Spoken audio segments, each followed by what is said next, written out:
Hey, what's up, y'all? It's Zach Zender, and today's a big day because I'm releasing all of the data from the State of the LCMS survey. I'm going to show you a few really important things now, but at the end, I'm going to give you a link where you can grab a downloadable PDF of the entire survey and all of the results. And so I would ask that you would use this survey, these results, in conversations at your churches, in your districts, in your circuits, and just with fellow brothers and sisters in Christ that are a part of our LCMS. Before I share with you a couple of the results, I just want to kind of circle back to like, how did we get to where we are now? In the summer of 2025, I launched an informal, let me say, informal survey because it was just that. It was over a few years, just feeling a lot of voices around me that are talking about frustrating things happening in our synod and their voices not being heard. On top of that, earlier this year, my friend Tim Allman was silenced on his views of pastoral formation. And to me, that's when I decided to step in because silence has never been an effective answer when we want to bring innovation and change, especially when charts and trends are going downward. Like we need to be talking to the people that are innovative, that have new ideas, that can challenge our current thinking. And as a result of that, I wanted to have more conversations around helping our synod walk together. But I didn't want to just have conversations to have conversations. I'm a huge data guy. I like to look at things as objectively as I can. And so I launched this informal survey and was astounded by the results that we heard from more than 1,054 people. And just heard some really great things. Immediately when the survey went out, I got all sorts of challenging comments of like you're only asking the people that are like you, and this isn't fully representative of the full LCMS. And I'm like, I never said it was. I'm just trying to collect a lot of voices that are saying a similar thing. And that's exactly what happened. But I did bring a data expert on. His name is Matt Engel, had an episode, I believe it's episode 101 of the Red Letter Disciple.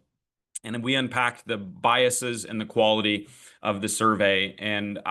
So you can take it or leave it what he said. But what he said, one thing he said that stands out to me is, Zach, you would have spent $250,000 and more than 2 years to get results within 10% of what you got. And so if you're looking for accuracy, you've got it. If you're looking for precision, that's where you pay a lot more money. But accuracy a lot of times fuels innovation, and you've got what you need. And so with that, I wanted to share with you a few of the results. And again, hang on to the end and I'll give you a link where you can grab a downloadable PDF of all of it. So let me go ahead and share my screen with you for a moment to show you a little bit more about this survey and to talk to you just about a few of the findings. So you'll see there the 1,054 responses. You'll see from the beginning, it's a pretty male-dominated survey, which if you're sending it to Lutheran leaders, I think we can understand why that is. You see that there's great representation in age, but a lot of them are going to be in that 40 to 49 year range, which is really important to know. You'll see what is the weekly average attendance of your church. You can see that over 56% are 200 and above. So clearly, that's the first thing to note is like this is not going to be fully representative of the LCMS as a whole because a lot of the people that are speaking into this survey are from larger congregations. Again, it's not that all of them are from that. You can see 20% have 99 or below. And so there are lots of comments about this is just Zach's echo chambers that are talking. And certainly there are like-minded people that are talking, but there's also many people that are not the same as me. We talk about confidence in the future of the LCMS and in the leadership. We've had some videos go out about the confidence of our pastoral ministry routes in residential and SMP. Should the LCMS provide an online option for a Master of Divinity? You can see right there, 60.2%. That's 634 of our 1,054 that's saying, yes, we should. And only, by the way, 216 that say no. There's a lot of leaders in our church body right now that are like, we need to provide an online Masters of Divinity. This is one, though, that probably was the reason for my survey. How well does the LCMS's current structure allow larger or growing congregations to have their voices heard? You can see that if you add up 4 and 5, it's under 20% that actually believe that the larger and growing congregations' voices are being heard in a proportionate way. And you can see that it's more than, what, 56% that are saying their voices are not being heard. And that's exactly why I wanted to bring this survey to you. It's not to say to you that I have a perfectly balanced, 100% representative of our full LCMS church body, but it's to say I'm in relationship with a lot of people that are in our larger and growing churches. And what we're sensing and what we're saying is that nobody's listening, that leadership is not listening, that we've got great ideas. Our churches are, some of them are growing, and we believe that we can speak into matters in our synod in greater ways, but nobody's willing to listen.